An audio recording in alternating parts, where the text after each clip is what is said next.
Sarah had always been the type to seek solace in motion. Growing up in the bustling chaos of Chicago, she found escape in the steady rhythm of her sneakers against pavement, first as a casual jogger in high school, then as a dedicated marathon trainee in her 20s. At 29, she craved isolation, a place where the only sounds were waves crashing and her own heartbeat. Bay, a sleepy coastal village in Northern California, nestled between jagged cliffs and endless stretches of misty shoreline. The town was a far cry from the urban sprawl she knew. Quaint bed and breakfasts, and the occasional tourist drawn to its rugged beauty, Sarah rented a small cottage on the outskirts, perched on a hill overlooking the bay. It had creaky wooden floors, a tiny kitchen, and a view that stretched to where the Pacific met the horizon in a perpetual haze of fog. She worked remotely as a freelance editor, poring over manuscripts from dawn till dusk. But her real therapy came in the evenings, long runs along the coastal trails that wound through dunes, tide pools, and forgotten lighthouses. Her sister Mia had been skeptical about the move. "You're going to a place where the fog never lifts? Sounds like the start of a bad thriller," Mia teased during their last video call. Sarah laughed it off, assuring her that the seclusion was exactly what she needed to rebuild. Mia, ever the protective older sibling, sent care packages filled with pepper spray and emergency whistles just in case the seagulls get aggressive. She joked. But Sarah tucked them away, untouched. She wasn't naive. She'd heard stories of isolated areas harboring odd folks, but Eldridge Bay seemed harmless. The locals were friendly, if a bit reserved, waving from their porches as she passed. Her routine solidified quickly. Mornings started with coffee and emails, afternoons with edits, and evenings with runs. The trails were her sanctuary, a network of paths maintained by the local parks department. She mapped out a 5-mile loop that hugged the coastline, dipping into sandy beaches before climbing back up to cliffside overlooks. The air was crisp, salted with ocean spray, and the fog added a mystical layer, muffling sounds and blurring edges. It was invigorating, pushing her limits while clearing her mind. One evening, as the sun dipped low, painting the sky in muted grays, the trail was empty as it often was after tourist season.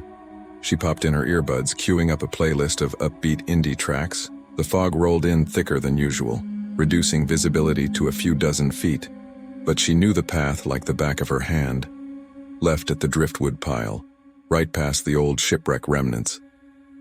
As she ran, a sense of peace washed over her.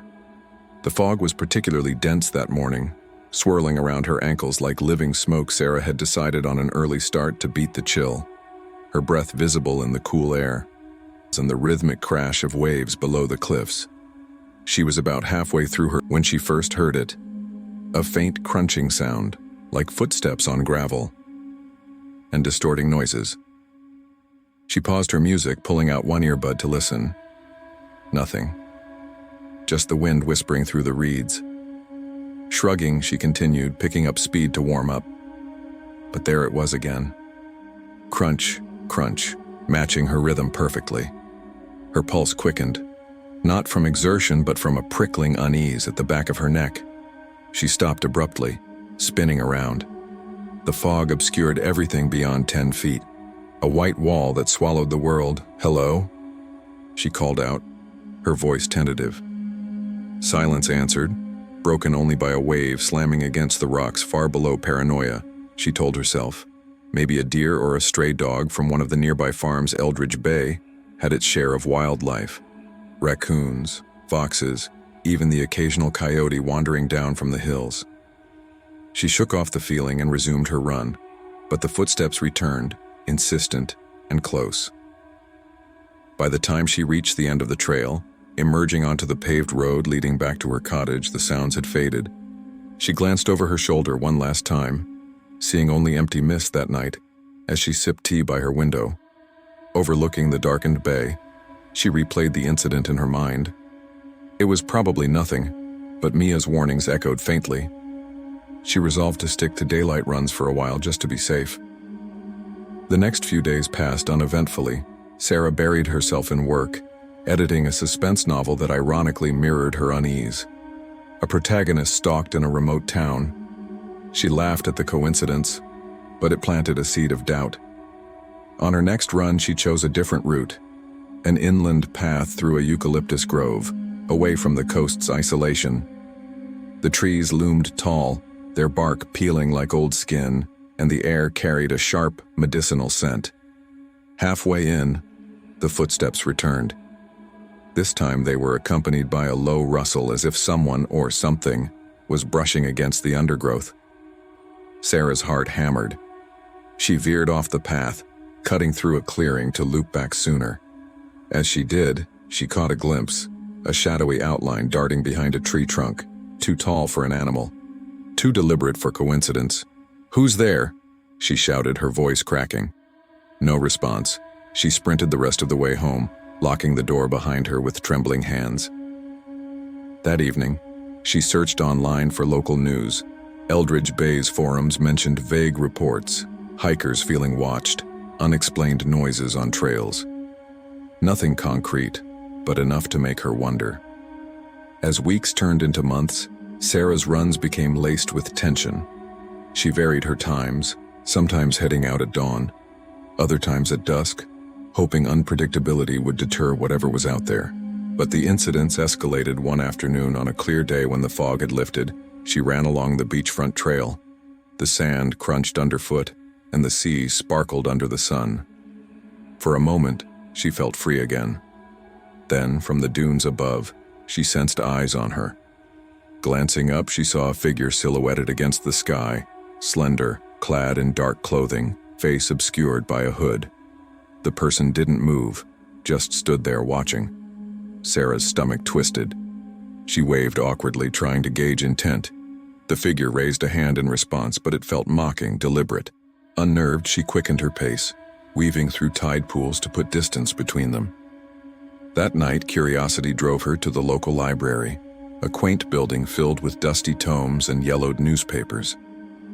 The librarian, an elderly woman named Clara with wire-rimmed glasses and a warm smile, noticed her interest in town history. "Looking for something specific, dear?" Clara asked. Sarah hesitated. "Just old stories about the area. Anything about the trails?" Clara's expression shifted subtly. The coast has its secrets. Back in the 80s, there were reports of a drifter who wandered the paths.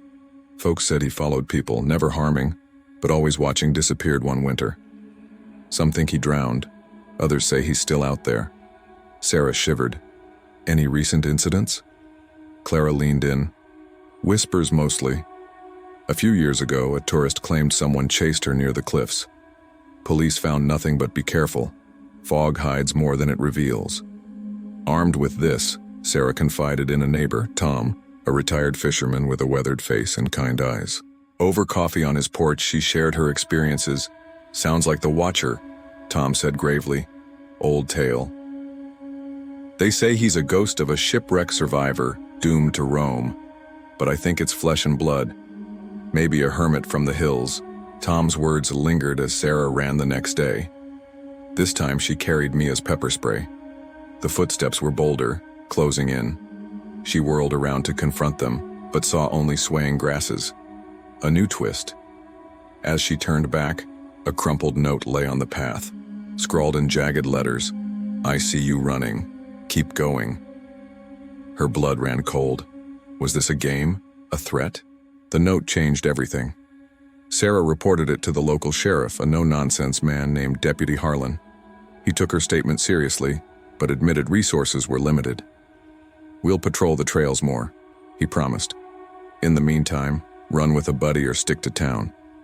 But Sarah couldn't stop running. It was her anchor. Instead, she adapted, downloading a tracking app that shared her location with Mia, carrying a whistle. One foggy evening, determined to reclaim her space, she set out. The air was thick, visibility poor. Halfway along the cliff path, the footsteps erupted, loud, pursuing. Panic surged. She glanced back. A figure emerged from the mist, hooded, moving with unnatural grace.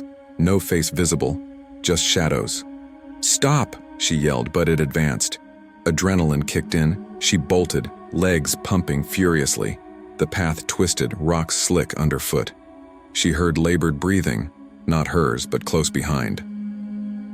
Zigzagging through dunes, she lost her footing once, scraping her knee, but pushed on. Reaching a viewpoint overlook, she ducked behind a bench, heart thundering. The figure appeared at the edge, scanning. In the dim light, she saw gloves on its hands, a backpack slung low. It tilted its head as if listening, then melted back into the fog. Sarah waited an eternity before creeping home, every rustle amplifying her fear. That night, nightmares plagued her, endless chases through endless mist. She researched more, uncovering a pattern.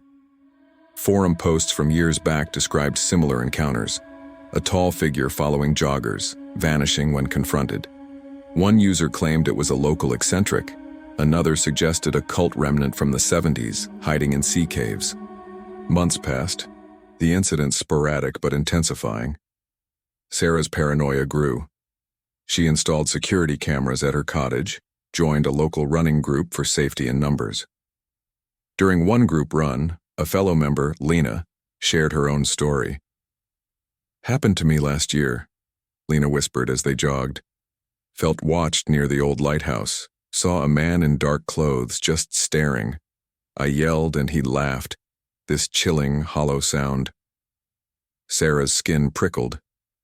"Did you see his face?" Lena shook her head. "No, but it felt wrong, like he wasn't all there." Inspired, Sarah delved deeper. At a town hall meeting, she learned of unsolved cases, disappearances in the 90s, hikers vanishing in fog. A historian presented evidence of a smuggling ring using the trails decades ago. Could the Watcher be a remnant, guarding old secrets?